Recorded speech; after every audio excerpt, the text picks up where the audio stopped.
Hello बच्चों, आज की कहानी है रोटी चोरी करने वाली चुड़ैल।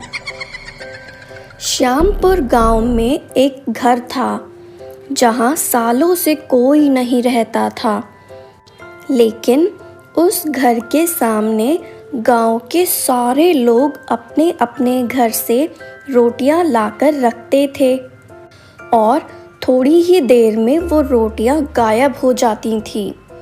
सबको ये पता था कि उस घर में जो चुड़ैल है वो रोटियां खाती है, क्योंकि जिस दिन भी उस घर में किसी घर से रोटी नहीं जाती, उस घर में अगले दिन से खाना नहीं बन पाता था और अजीब अजीब सी आवाज़ें आती थी।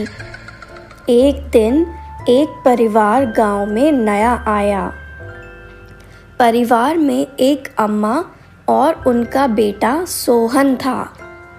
मोहन, बाजार से जाकर खाना बनाने का सामान लेकर आ जा। ठीक है माँ, जाता हूँ। और मोहन सामान लेकर आता है और माँ खाना बनाने में जुट जाती है। वो लोग गांव में नए नए आए थे और उन्हें कोई बताता भी नहीं है कि उन्हें रोज़ उस घर के आगे रोटी रखनी है। अब अम्मा खाना बना देती है और मोहन और अम्मा खाना खाकर सो जाते हैं। लेकिन अगले दिन सुबह जब अम्मा खाना बनाने जाती है तो जैसे ही रोटी बनाती है वो गायब हो जाती है और अजीब सी आवाज़ें आने लगती हैं। अम्मा डर जाती है। मोहन, मोहन। हाँ अम्मा, क्या हुआ? मैं रोटी बना रही हूँ और रोटियाँ गायब होती जा रही हैं और बहुत ही अजीब अजीब सी आवाज़ें आ रही हैं, जैसे कोई हंस रहा हो। ऐसा कैसे हो सकता है अम्मा? आप मेरे सामने रोटी बनाकर दिखाओ तो ज़रा, मैं भी देखता हूँ।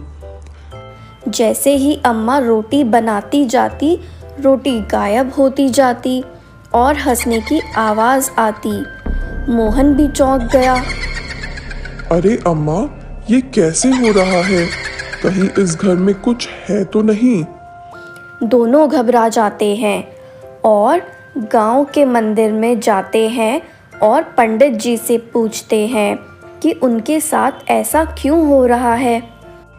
बेटा, गांव के बीचों बीच एक घर बना है। रोज उस घर के सामने 2-4 रोटी सुबह शाम रख दिया करो, तुम्हारी परेशानी दूर हो जाएगी।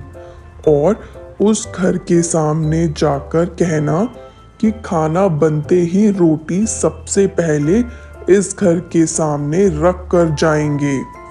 लेकिन पंडित जी, ऐसा क्यों? मोहन के पूछने पर पंडित जी बताते हैं कि बहुत समय पहले की बात है, इस घर में एक औरत रहती थी। उसके घर में खाने के लिए कुछ नहीं था और उसके पास कोई काम भी नहीं था, तो वह लोगों के घर से रोटियां चुरा लेती थी।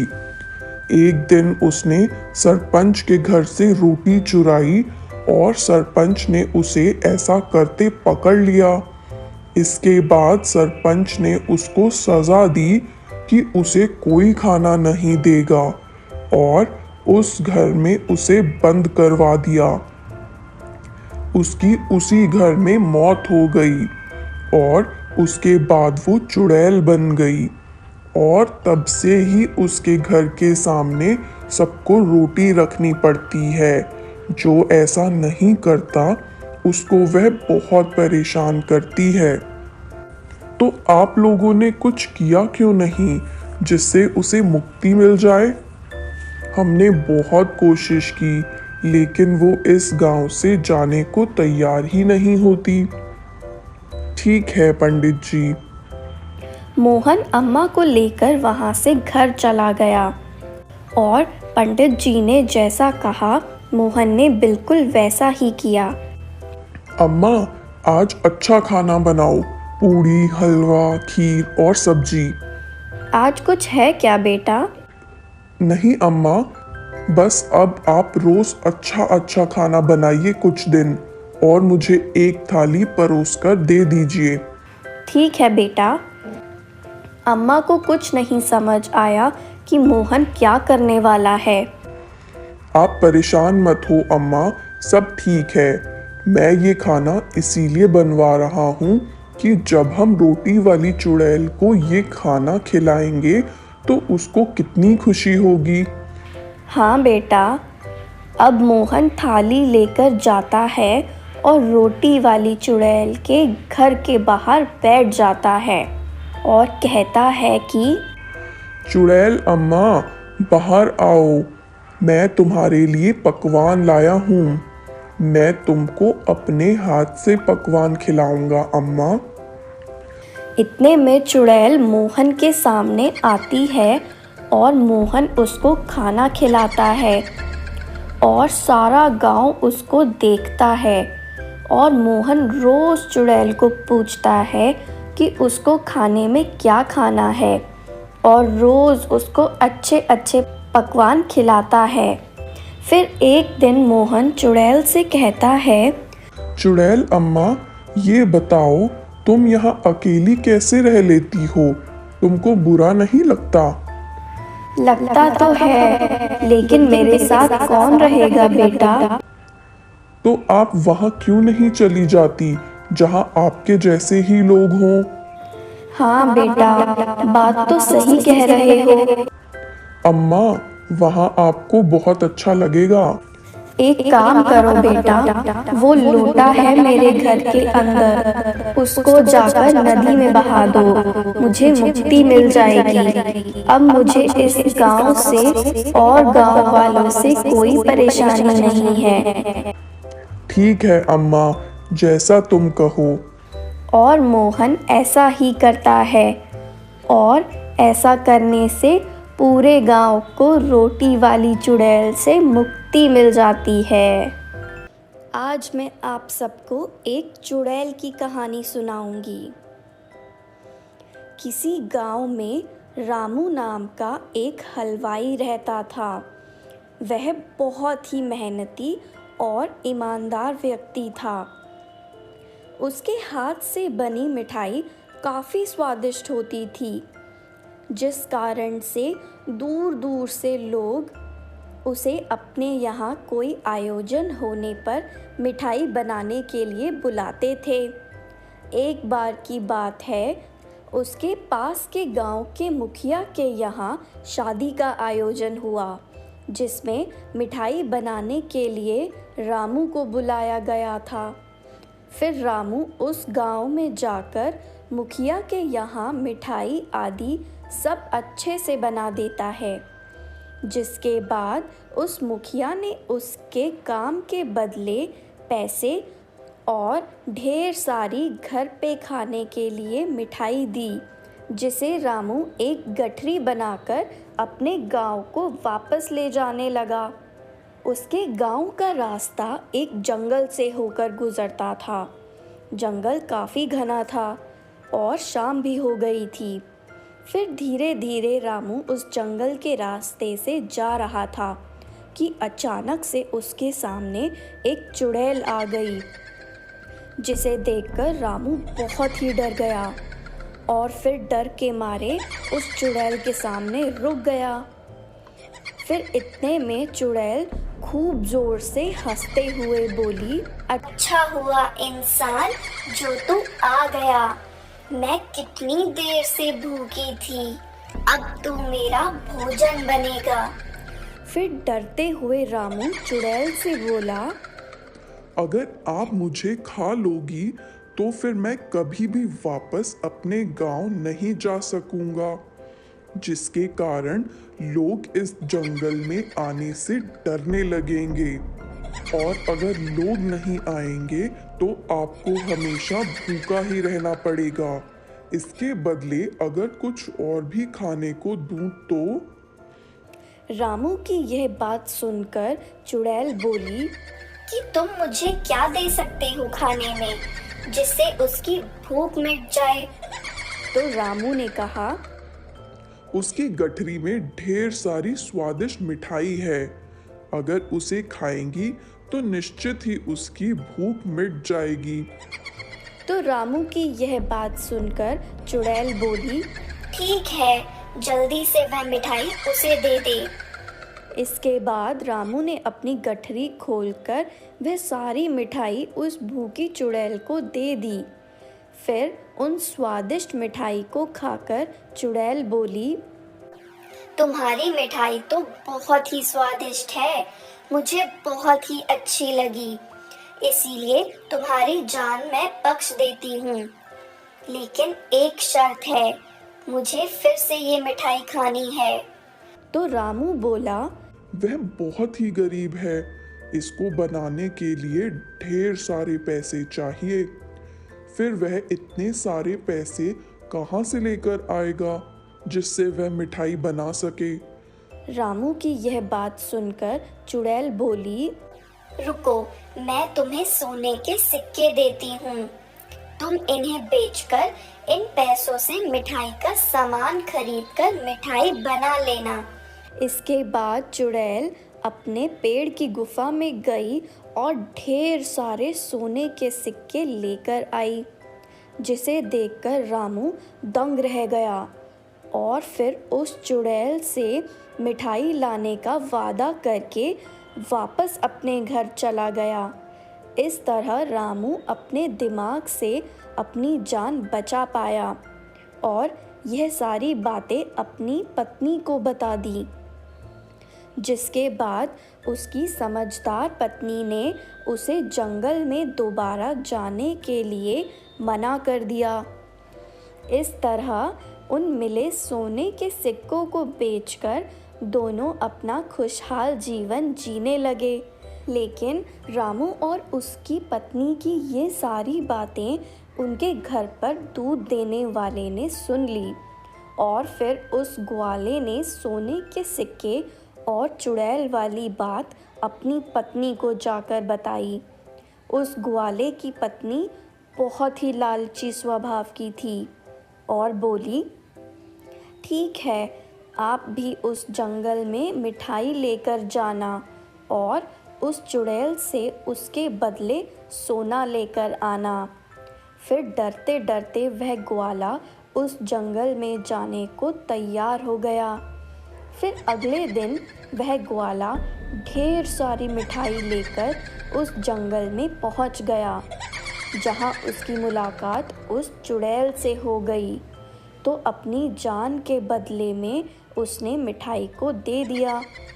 फिर उसके बदले उस चुड़ैल ने अपने पेड़ की गुफा से सोने के सिक्के लाकर उस ग्वाले को दे दिए।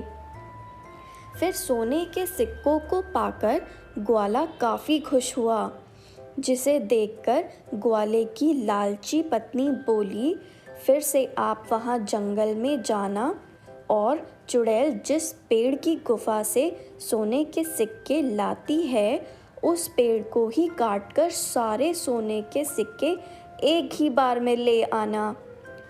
अपनी पत्नी के कहने पर ग्वाले ने ठीक वैसे ही किया, लेकिन पेड़ को कटता देखकर चुड़ैल बहुत ही क्रोधित हो गई और फिर उसने उस ग्वाले को वहीं मार दिया। इस प्रकार उस ग्वाले को अपनी लालची पत्नी के चलते जान गंवानी पड़ी। इस कहानी से हमें ये शिक्षा मिलती है कि यदि विपत्ति के समय भी धैर्य से काम लें तो मुसीबत टल जाती है और कभी भी जानबूझकर मुसीबत नहीं मोल लेनी चाहिए और कभी भी लालच नहीं करना चाहिए, वरना इन सभी की बहुत भारी कीमत चुकानी पड़ती है। शेर और खरगोश की कहानी। एक जंगल में भारसुक नामक बलशाली शेर रहा करता था। वह रोज शिकार पर निकलता और जंगल के जानवरों का शिकार कर अपनी भूख शांत करता था। एक साथ वह कई जानवरों को मार देता। ऐसे में जंगल में जानवरों की संख्या दिन पर दिन कम होने लगी। डरे हुए जानवरों ने इस समस्या से निपटने के लिए सभा बुलाई। वहां निर्णय लिया गया कि शेर से मिलकर इस विषय पर बात की जानी चाहिए। इसके लिए जानवरों का एक दल बनाया गया। अगले दिन वह दल शेर से मिलने पहुंचा। शेर ने जब इतने सारे जानवरों को अपनी गुफा की ओर आते देखा तो आश्चर्य में पड़ गया। वह गुफा से बाहर आया और गरजकर जानवरों के दल से वहां आने का कारण पूछा। दल का मुखिया डरते डरते बोला, वनराज, आप तो वन के राजा हैं। हम सभी आपकी प्रजा हैं। आज आपकी प्रजा आपसे एक विनती करने आई है। कैसी विनती? शेर ने पूछा। वनराज, आप रोज शिकार पर निकलते हैं और कई जानवरों को मार देते हैं। आप उन सभी मरे हुए जानवरों का भक्षण भी नहीं कर पाते। हम सबका विचार था कि आपकी भूख मिटाने यदि रोज एक जानवर आपके पास भेज दिया जाए तो आपको भी आराम रहेगा और हम भी भय मुक्त रहेंगे। शेर को बिना मेहनत शिकार प्राप्त हो रहा था, इसलिए उसने यह निवेदन स्वीकार कर लिया, किंतु साथ ही चेतावनी भी दी कि जिस दिन उसके पास कोई जानवर नहीं पहुंचेगा उस दिन वह सबको मार डालेगा। उस दिन के बाद से प्रतिदिन एक जानवर का चुनाव कर उसे शेर के पास भेजा जाने लगा। अब शेर दिन भर गुफा में पड़ा आराम करता रहता। इससे अन्य जानवर जंगल में सुकून से जीवन जीने लगे। एक दिन शेर का भोजन बनने की एक खरगोश की बारी आई। खरगोश शेर की गुफा की ओर तो चल पड़ा, किंतु मृत्यु निकट होने के कारण वह डर गया। वह धीरे धीरे कदम बढ़ाता हुआ चला जा रहा था, साथ ही किसी तरह अपने प्राण बचाने का उपाय भी सोच रहा था। चलते चलते रास्ते में एक कुआं पड़ा। कुएं के पास जाकर जब खरगोश ने उसमें झांका तो उसे अपनी परछाई दिखाई पड़ी। उसी क्षण खरगोश को अपनी जान बचाने का एक उपाय सूझ गया। उपाय सूझते ही खरगोश में एक नए जोश का संचार हो गया। उसे शेर के पास जाने की कोई जल्दी नहीं थी। कुछ देर में कुएं के पास आराम करने के बाद वह शेर के पास पहुंचा। इधर भूखा शेर अपने भोजन के आने में हो रही देरी से गुस्से से लाल पीला हुआ जा रहा था। जैसे ही उसने एक पिद्दी से खरगोश को देखा, उसका गुस्सा और भी बढ़ गया। वह गरज कर खरगोश से बोला, पिद्दी खरगोश, मैं कब से प्रतीक्षा कर रहा हूँ और तू अब आया है। अब मेरी भूख भी बढ़ चुकी है। तुझ अकेले से मेरा क्या होगा? तुझ पिद्दी को किस बेवकूफ ने मेरे पास भेजा है? तेरे बाद अब मैं उसे भी मार कर खा जाऊंगा। खरगोश हाथ जोड़कर गिड़गिड़ाया, वनराज, देवी के लिए मुझे क्षमा करें। विश्वास करिए, इसमें न मेरा दोष है न ही मुझे भेजने वाले का। हम तो 5 खरगोश आपके भोजन बनने निकले थे, किंतु रास्ते में एक दूसरे शेर ने हमें रोक लिया। अब हमने उसे बताया कि हम अपने राजा का भोजन बनने जा रहे हैं, तो वह 4 खरगोशों को मारकर खा गया और मुझे आपके पास यह संदेश देने भेजा है कि अब से वह जंगल का राजा है। ऐसा कहा उसने? शेर गुस्से में दहाड़ा। जीवनराज, उसने आपको लड़ाई के लिए ललकारा है। उसने कहा है कि वह आपको मारकर इस जंगल में राज करेगा। ये सुनना था कि शेर गरजता हुआ बोला, मुझे अभी इसी समय उसके पास ले चल। मैं उसे बताता हूँ कि इस जंगल का राजा कौन है। आज तो उसकी खैर नहीं। खरगोश तुरंत तैयार हो गया और शेर को लेकर कुएं के पास आ गया। कुएं को दिखाते हुए वह बोला, वनराज, ये उस शेर का कुआं है, वह इसी कुएं में रहता है। आप कुएं के पास से उसे ललकारिए। शेर ने कुएं में झांककर देखा तो उसे अपनी परछाई नजर आई।